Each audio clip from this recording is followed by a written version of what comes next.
support. The maestro, please!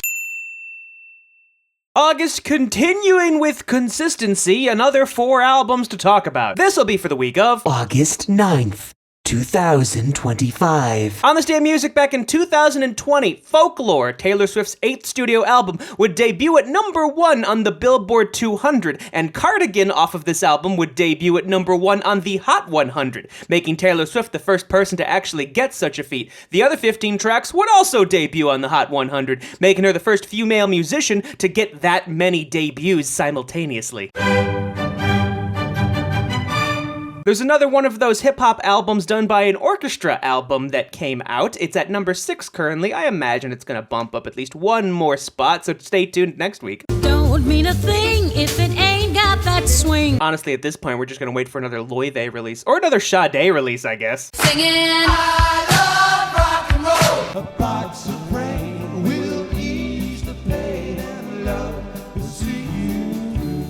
Volume 55, I think this is the first one that's outside of the US at Le Zenith in Paris, France on October 28th, 1990. Given there might have been one in London that we talked about previously. Speaking of which, bonus concert on this one from Wembley Arena in London on October 30th, 1990.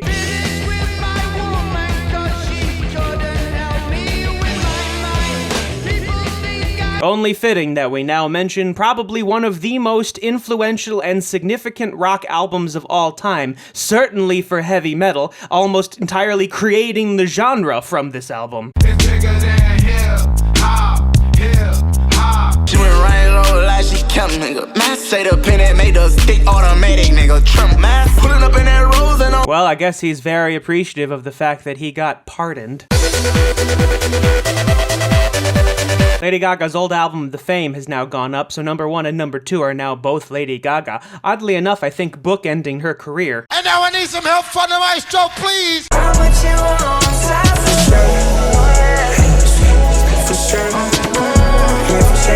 Fun fact, the second single for this album, Yukon, actually has an interpolation of Eminem's Untitled. Don't tap that glass, don't tap that glass, don't tap that glass, nigga. Don't tap that glass, there's a monster already. Don't tap that glass. So obviously when it comes to Tyler, the Creator, we're very much used to his sort of concept albums with characters and overarching stories and everything. This one, he just wanted to make a fun album. He said at the listening party that he did for this, there was no concept. It was just meant to be a fun album.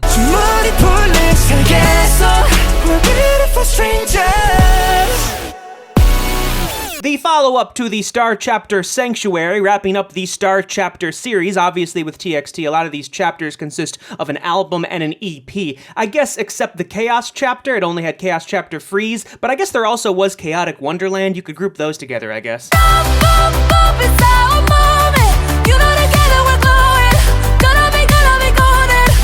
Apparently the most viewed animated film on Netflix ever. I guess that's why they announced some sequels, a live-action series, and apparently a musical adaptation, potentially? That's what I want, that's what I want.